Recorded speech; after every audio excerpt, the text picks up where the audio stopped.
Kisah nyata, kenakan kain ihram ketika meninggal dunia. Jasad laki ini senantiasa sholat di alam kubur. Alam barzah atau alam kubur merupakan sebuah tempat di mana jiwa-jiwa yang telah mati menjalani masa penantian. Alam itu merupakan alam ketiga yang dilalui manusia setelah alam rahim atau kandungan dan alam barzah. Di tempat itu, mereka yang telah mati menanti tibanya hari kiamat, di mana pada masa itu setiap manusia akan dibangkitkan kembali, selanjutnya untuk mempertanggungjawabkan segala perilaku yang pernah diperbuatnya semasa hayat. Dengan kata lain, alam barzah adalah alamnya orang-orang yang sudah tak bernyawa atau meninggal. Sementara orang yang sudah meninggal sudah pasti tak akan melakukan sesuatu apapun di sana, termasuk sholat, puasa, mengaji, dan sebagainya. Benarkah demikian? Hakikatnya tidak, sebagaimana sabda Nabi bahwa ternyata orang-orang soleh dan termasuk para nabi tetap bisa menjalankan sholat, mengaji, dan sebagainya, tak kala mereka berada di alam kubur. Para nabi adalah di kuburan mereka sedang melakukan sholat. Hadis riwayat Abu Ya'la. Hadis lain yang mempertegas akan hal ini adalah tak kala peristiwa Isra-nya Rasulullah ke Baitul Maqdis, Palestina, dan pada masa itu ditampakkan kepadanya Nabi Musa yang sedang sholat di kuburnya.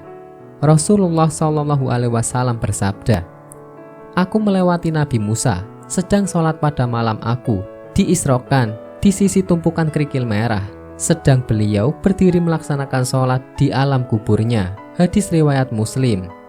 Al-Imam Al-Hafidz Az-Zahabi berkata, para nabi adalah hidup di sisi Rabb mereka, seperti kehidupan para syuhada atau orang-orang yang mati syahid yang di sisi Rabb mereka.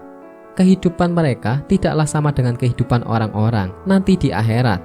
Bahkan kehidupan mereka adalah warna lain, sebagaimana telah datang dalam sebagian hadis bahwa kehidupan para syuhada, Allah jadikan ruh mereka dalam rongga tubuh burung-burung hijau yang bebas di alam surga, dan ia menuju kepada lentera-lentera yang tergantung di bawah arsy. Jadi mereka hidup di sisi Rabb mereka menurut tinjauan ini, sebagaimana yang Allah Subhanahu wa Ta'ala kabarkan. Sedang jasad mereka tetap di kuburan mereka. Perkara-perkara ini lebih besar dibanding perkara akal pikiran manusia. Sedangkan beriman kepada mereka, perkara-perkara ini adalah wajib.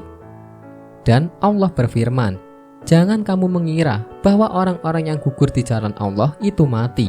Bahkan mereka itu hidup di sisi Tuhannya dengan mendapat rezeki." Quran Surat Al-Imran ayat 169.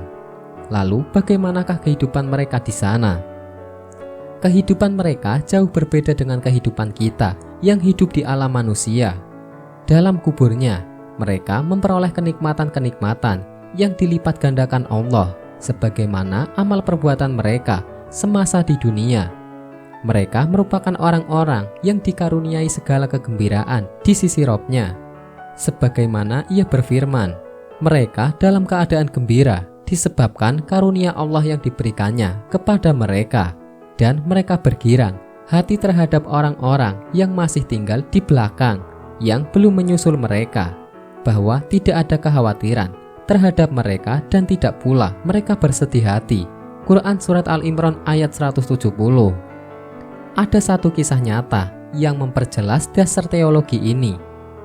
Dasar teologi tersebut yakni dialami orang soleh bernama Buya Jamhur. Begini kiranya, tak kala kuburannya digali kembali disebabkan amanat almarhum yang belum ditunaikan, yaitu mengenakan kain ihram. Ketika jasadnya dikubur, ternyata jasad Buya dalam kondisi sedang sholat. Adakah ini kebetulan semata? Tentu tidak. Pasti ada suatu aktivis zahir yang sedang diperbuat oleh si mayit di dalam kuburnya tersebut.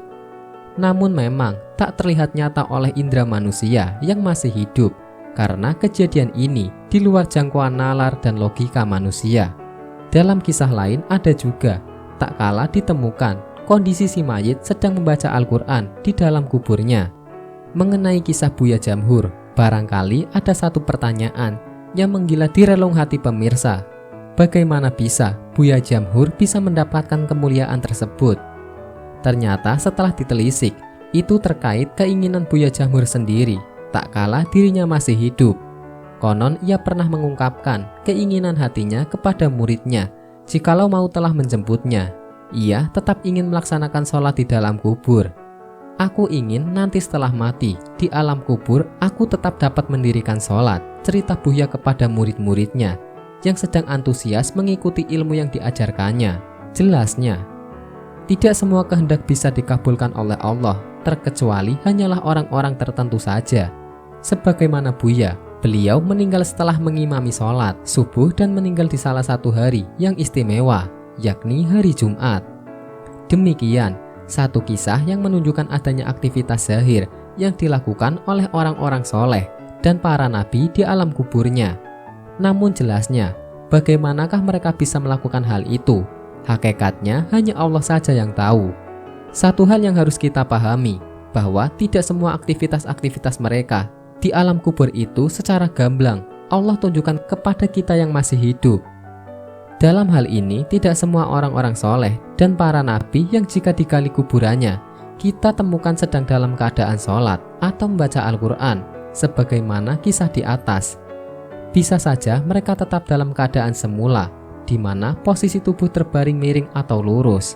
Semuanya kehendak Allah. Wallahu a'lam bishawab.